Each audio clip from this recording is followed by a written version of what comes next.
नमस्कार दोस्तों, GS tube में आपका स्वागत है। हम लोग राज्य व्यवस्था का अध्ययन कर रहे थे और कल हम लोगों ने संविधान की कुछ आधारभूत संकल्पनाओं को समझने का प्रयास किया। आज उसी अध्ययन क्रम में हम लोग आगे बढ़ते हैं और देखते हैं भारतीय संविधान की प्रकृति क्या है ना। तो आइए प्रारंभ करते हैं।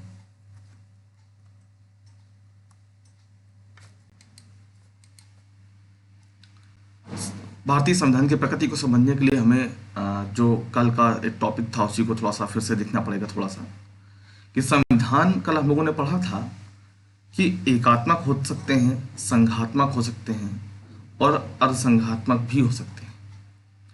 अब अर्धसंघात्मकता का जो टर्म है ये केसी व्हीयर साहब ने इस्तेमाल किया भारत के लिए। क्यों किया भारत के लिए ऐसा इस्तेमाल? क्योंकि उनके अनुसार भारत में संघात्मकता के कुछ गुण हैं, कुछ एकात्मकता के हैं, तो उन्होंने उसे अर्धसंघात्मक की संज्ञा दे डाली।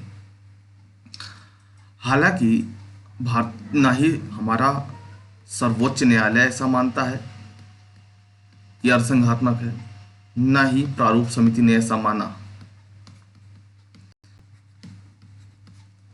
सर्वोच्च न्यायालय हो या हमारी प्रारूप समिति हो, उसने हमारे संविधान को संघात्मक ही माना। और यह प्रश्न अगर हमसे पूछा जाता कि भारतीय संविधान के क्या भारतीय संविधान असंघात्मक है, तो आपको अपना उत्तर देना होगा और उसके पीछे कुछ अपने तथ्यों को भी देना पड़ेगा।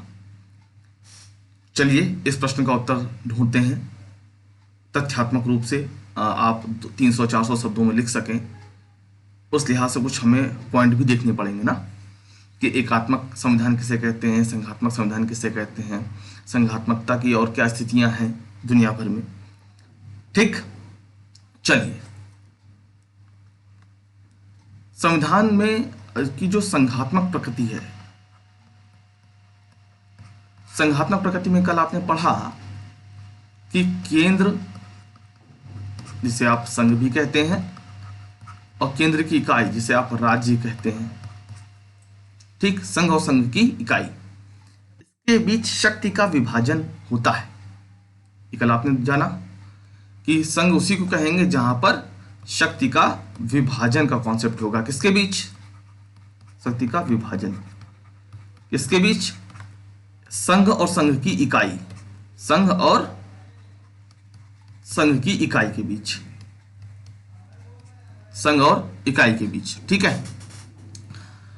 अब जब दो लोगों में, मान लीजिए ये संघ है, मान लीजिए ये राज्य है, अब दो लोगों में जब शक्ति का बंटवारा हो रहा है तो उसकी कंडीशन हो सकती है कि भाई या तो संघ को ज्यादा मिल जाए, ठीक है, या दोनों को बराबर मिल जाए, या राज्य को ज्यादा मिल जाए। ये तीन स्थितियां हो सकती हैं। इन तीन स्थितियों के अनुसार ही हम संघ के तीन रूपों को दुनिया भर में देखते हैं: संघ, परिसंघ और महासंघ।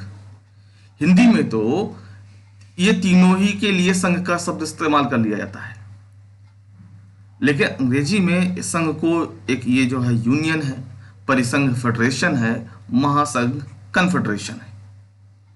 ठीक है।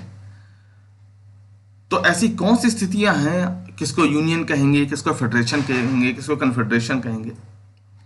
देखिए, मैंने आपसे पिछले वीडियो में भी कहा, संविधान के बेसिक्स नहीं पता होते हैं, इसीलिए हम लोग मुख्य परीक्षा और खासतौर से इंटरव्यू में परेशान होते हैं, है ना। और निर्णायक जो चयन है वो तो उसी पर निर्भर करता है। प्रारंभिक परीक्षा में तथ्यात्मक है।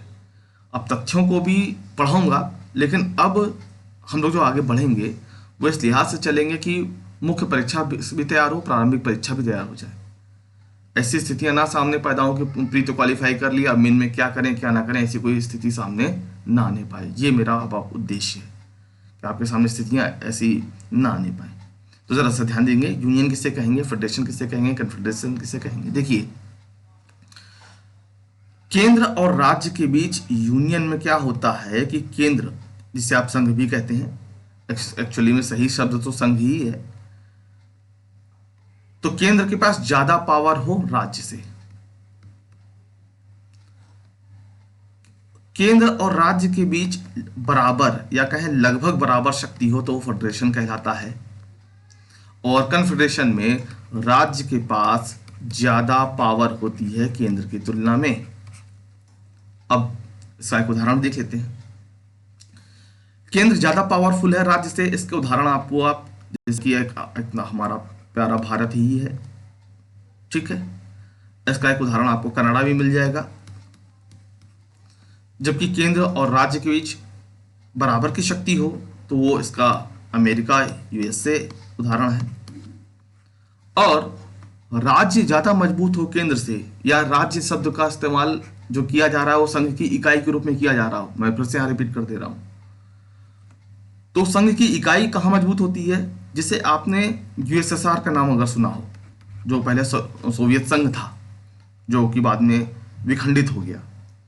आज की डेट में यूरोपीय यूनियन जो आप देख रहे हैं, ठीक है, वो कन्फेडरेशन है एक्चुअली में।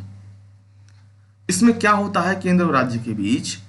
इसमें केंद्र ज्यादा मजबूत स्थिति में होता है, उसको संघ तो बोलेंगे ही, लेकिन वो यूनियन टाइप का संघ है, परिसंघ जहां पर केंद्र और राज्य के बीच शक्ति लगभग बराबर वितरित हो, महासंघ जहां पर राज्य मजबूत हो। राज्य मजबूत होगा क्या मतलब है? देखिए, राज्य का मतलब मैं फिर रिपीट कर देता हूं, संघ और इसकी इकाई से है। जो इसकी इकाई है उसका आशय है यहां पर राज्य से, ठीक है। अब आप देखिए, ईयू में ब्रिटेन था, ब्रिटेन ने कहा हम बाहर जाएंगे, मतलब जो संघ की इकाई है उसने कह दिया कि हम आपके साथ नहीं रहेंगे, ठीक है। लेकिन क्या भारत का कोई राज्य ऐसा कह सकता है कि हम आपके साथ, केंद्र के साथ नहीं रहेंगे, हम बाहर जा रहे हैं? नहीं कह सकता। तो यहां पर केंद्र को थोड़ा सा ज्यादा पावर मिली हुई है राज्य की तुलना में, है ना। और यहां पर क्या होता है कि राज्यों ने मिलकर के अमेरिका में केंद्र बनाया है। कई छोटे छोटे राज्य थे, उन्होंने आपस में मिल करके केंद्र बनाया है। और यही वो कारण है कि यहां पर एक वैधानिक एग्रीमेंट होता है, मतलब लीगल एग्रीमेंट होता है, वैधानिक एक समझौता होता है फेडरेशन में। जबकि यहां पर ऐसा नहीं होता और यहां पर भी ऐसा नहीं होता। मतलब वैधानिक समझौते का क्या आशय है? कोई भी राज्य बाहर जा सकता है, नहीं जा सकता, ये यहां पर होता है कि भाई ये शर्तें हैं। ध्यान रखिएगा, यहां पर भी राज्य बाहर जा सकते हैं, इस कॉन्ट्रैक्ट को तोड़ सकते हैं। भाई लीगल एग्रीमेंट है तो तोड़ भी सकते हैं, ठीक है। लेकिन यहां पर इस तरीके का लीगल एग्रीमेंट नहीं होता है कि भाई हम आपके साथ बने रहेंगे, अभी हैं, कल को नहीं रहेंगे, ये हमारा निर्णय होगा। लेकिन यहां पर तो कुछ भी नहीं हो सकता है, राज्य ऐसा कह नहीं सकते कि हम आपके साथ नहीं रहेंगे। तो यूनियन, फेडरेशन, कन्फेडरेशन का ये आशय है।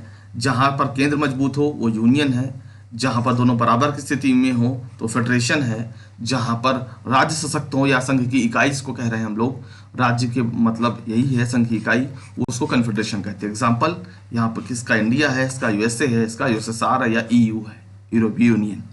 मेरे ख्याल से संघ की ये तीन परिस्थितियां जो आप देख रहे हैं वो आप समझ गए होंगे। ये तीन परिस्थितियां क्यों उत्पन्न हुई हैं? क्योंकि तीनों के बीच शक्ति का विभाजन है वो कुछ इस तरीके से है, कहीं संघ केंद्र को ज्यादा मिला हुआ है, कहीं दोनों बराबर स्थिति में है, कहीं राज्य को ज्यादा पावर मिली हुई है। तो ये संघ की तीन परिस्थिति हैं।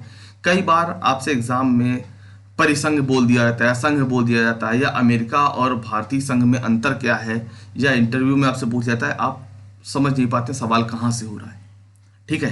तो इन बारीकियों को समझिए, आगे चलते हैं। अब संघात्मक जो संविधान होते हैं उनमें लक्षण क्या होते हैं? तो भाई देखिए, कल भी मैंने आपको इसको बताया था वीडियो में कि शक्ति का विभाजन होता है किसके बीच? संघ और संघ की इकाई, संघ और संघ की इकाई, जिसे आप राज्य भी संबोधित करते हैं, राज्य भी बोल देते हैं। तो क्या हमारे यहाँ है? हाँ भाई है, हमारे यहाँ शक्तियों का विभाजन है। और अनुसूची जो 7 है वो इसीलिए बनी हुई है कि शक्तियों का विभाजन हो, ठीक है। संविधान की सर्वोच्चता होती है संघ में, तो क्या हमारे यहाँ है? भाई बिल्कुल है, बिल्कुल है। संघ की सरकार हो या राज्य की सरकार हो, वो दोनों ही सरकारें संचालित किससे होती हैं? संविधान से। ये मैंने आपको कल के वीडियो में बताया था कि दोनों को जो पावर मिली हुई है वो संविधान से मिली हुई है, तो संविधान ही सर्वोच्च है यहां पर। ठीक है, ये लिखित होता है, तो क्या हमारे यहां लिखित है भाई? बिल्कुल हमारे यहां लिखित संविधान है। एक बात और ध्यान दीजिएगा, मैंने आपको समझाया था कल भी इस बात को कि जहां कहीं भी संघात्मक होगा संविधान, वो लिखित में ही होगा। क्यों होगा लिखित में? क्योंकि यहां पर संघ और संघ की इकाई के बीच प्रशासनिक बंटवारा हो रहा है, शक्ति का बंटवारा हो रहा है। अब आप सोचो, ये भाई है, ये दो एक्स वाई दोनों भाई हैं, इन दोनों के बीच शक्ति का बंटवारा हो रहा है, तो कहीं लिखित में रखना पड़ेगा ना, लिखित में रखेंगे ना, वरना कल को कहेगा नहीं ये तो मेरे पास था तुम झूठ बोल रहे हो, वो कहेगा तुम मेरे पास था तुम झूठ बोल रहे हो। तो भाई शक्ति का बंटवारा हो रहा तो लिखित में रखना पड़ेगा ना, इसीलिए यहां पर लिखित संविधान होते हैं। अच्छा, कल को ये मजबूत होकर के कोई परिवर्तन ना कर दे लिखित संविधान में, इसलिए संविधान हमेशा कठोर होते हैं। कठोर संविधान का क्या मतलब है कि यहां पर जो संशोधन होगा वो कठिन होगा, उसकी जो प्रक्रिया होगी वो कठिन होगी। ठीक है, यहां पर परिवर्तन संशोधन आसानी से नहीं किया जा सकता है। ठीक, अब एक बात और समझिए कि जब दोनों लोगों में जब बंटवारा हुआ है, तो बंटवारा हुआ तो कभी ऐसा भी होगा कि टकराव होगा। इस टकराव की स्थिति में निर्णय कौन करेगा? इसलिए संविधान की व्याख्या का अधिकार जो है वो न्यायालय के पास होता है। यही मैंने आपसे कल भी रिपीट किया था कल के वीडियो में कि न्यायालय यहाँ पर थोड़ा सा ज़्यादा पावर इस्तेमाल कर पाती है विधायिका और कार्यपालिका की तुलना में। ये बात मैंने आपसे कल कही थी, और हमारे यहाँ भी कुछ ऐसा ही है कि जब आप पढ़ते हो आर्टिकल 131, तो आप देखते हो केंद्र राज्य संबंध में कुछ भी टकराव होता है तो उसका निर्धारण कौन करता है? सुप्रीम कोर्ट करता है ना। केंद्र राज्य संबंध अगर आपने पढ़ा है तो ठीक है, नहीं पढ़ा है तो कोई बात नहीं, अभी हम लोग आगे पढ़ेंगे, कोई समस्या वाली बात नहीं है। नहीं पढ़ा तो एक उदाहरण और दे देता हूँ। CAA के लेकर के केरल ने सुप्रीम कोर्ट में पिटीशन डाली है ना, सुप्रीम कोर्ट में, कि भाई हम अपने यहाँ लागू नहीं कर रहे हैं, या अनुच्छेद 14 का उल्लंघन हो रहा है, तो कहाँ गया वो? न्यायालय में तो गया। इसीलिए न्यायालय प्राधिकार होता है किसके लिए? संविधान की व्याख्या कौन करेगा, कैसे करेगा, वो न्यायालय के ऊपर है। तो जो संघात्मक संविधान के लक्षण है, क्या हमारे यहाँ संविधान में पाए जाते हैं? बिल्कुल हाँ, पाए जा रहे हैं। अब चलिए, एकात्मक जो संविधान है उसके, सॉरी ये गलती से लिखा है, एकात्मक लिखा जाएगा, यहाँ पर टाइपिंग मिस्टेक है ये। एकात्मक संविधान के लक्षण क्या है उनको देख लेते हैं। एकात्मक संविधान में क्या होता है कि इकहरी नागरिकता होती है, मतलब केंद्र और राज्य, केंद्र की जगह संघ ही समझें आप, केंद्र और राज्य दोनों की अलग अलग नागरिकता होती है। किसमें? संघ में। जैसे अमेरिका में कोई भी व्यक्ति केंद्र का भी नागरिक होता है, राज्य का भी नागरिक होता है, लेकिन हमारे यहाँ ऐसा नहीं है। हमारे यहाँ एक ही नागरिक हैं, हम सब भारतीय हैं। निवासी हम उत्तर प्रदेश, बिहार, बंगाल, त्रिपुरा के हो सकते हैं, लेकिन नागरिक भारत के ही हैं।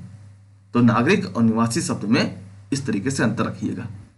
ठीक है, आपके पास कोई एक ऐसा कागज नहीं होगा जो आपको अपने प्रदेश की नागरिकता दे रहा हो, नहीं। निवासी हो आप, आपके पास कागज ऐसे होंगे जो निवास को संबोधित करते होंगे, निवास को बताते होंगे, लेकिन नागरिकता आपकी सिर्फ भारत की ही है। केंद्र और राज्य की अलग नागरिकता हमारे यहाँ नहीं है। ठीक है, इकहरा संविधान। संघात्मक जो देश होते हैं, संघ होते हैं, जैसे कि अमेरिका, वहां पे केंद्र का संविधान अलग होता है, राज्य का संविधान अलग होता है। केंद्र का संविधान अलग होता है, राज्य का अलग होता है, लेकिन हमारे यहाँ ऐसा नहीं है। हमारे यहाँ एक ही संविधान है, राज्य के लिए भी, केंद्र के लिए भी। और यहीं पर ध्यान दीजिएगा, जब हम लोग पढ़ेंगे भारतीय संविधान के तत्व या भारतीय संविधान के विशाल होने के कारण की जब बात करेंगे, तो देखिएगा यहाँ पर भी ये चीज़ गिनी जाएगी कि अन्य संघात्मक देशों की तरह हमारे यहाँ अलग अलग संविधान नहीं है राज्यों के, हमारा एक ही में समाहित है। यही कारण भी है कि भाई हमारा संविधान विशाल हो गया है। खैर, इसकी चर्चा हम लोग वहाँ पर करेंगे जब भारतीय संविधान की विशेषता पढ़ेंगे तब। यहाँ पर ऐसा समझिए कि हमारे यहाँ राज्यों के अलग संविधान नहीं है। एकीकृत न्याय प्रणाली। संघात्मक देशों में क्या होता है कि केंद्र का जो न्यायालय है वो अलग होता है, राज्य के न्यायालय अलग होते हैं, राज्य के न्यायालय अपने में स्वतंत्र होते हैं। लेकिन यहाँ पर हमारे यहाँ ऐसा नहीं है। हमारे यहाँ जो हाई कोर्ट है वो सुप्रीम कोर्ट के अधीन है। ऐसा नहीं कि सुप्रीम कोर्ट अलग देखेगा हाई कोर्ट अलग देखेगा, नहीं, हाई कोर्ट के निर्णय के खिलाफ आप सुप्रीम कोर्ट जा सकते हैं, जबकि संघात्मक देशों में, अमेरिका में ऐसा नहीं है। और क्या होता है एकात्मक संविधान के लक्षण, और हमारे यहाँ क्या है कि राज्यपाल की नियुक्ति जो केंद्र द्वारा हो रही है, राज्यपाल जो कि राज्य का मुखिया होता है, संवैधानिक प्रमुख होता है, उसकी नियुक्ति कौन कर रहा है? केंद्र। तो कहीं ना कहीं आप देख पा रहे हैं ना कि हम ये यहाँ पर दो चीजें आपको समझनी है। एकात्मक है तभी निर्णय राज्य के मुखिया का निर्णय केंद्र कर रहा है। दूसरी चीज जो आपको यहाँ पर एक चीज और आपको मैसेज जा रहा है वो ये कि हमारे यहाँ केंद्र सशक्त है राज्य से। ठीक है। आपात उपबंध इमरजेंसी में आप देखते हो कि ज्यादातर निर्णय है वो केंद्र लेता है। ठीक है, केंद्र लेता है। आखिरकार जब सब कुछ पावर केंद्र में चली गई तो क्या हो गया? एकात्मक हो गया। इसके अलावा शक्तियों का जो केंद्र है वो शक्तियों का केंद्र के पक्ष में झुकाव है। और कौन कौन सी परिस्थितियां हैं जहां पर आपको देख सकते हैं कि शक्तियां केंद्र के पास ज्यादा हैं? जैसे कि आप पढ़ते हैं अनुच्छेद 3, आप पढ़ते हैं उसमें कि केंद्र की सरकार या संसद चाहे तो राज्य के नाम और सीमा में परिवर्तन कर सकती है। ये आपने देखा। एक राज्यपाल का उदाहरण आपके सामने था कि राज्यपाल की नियुक्ति करता है केंद्र।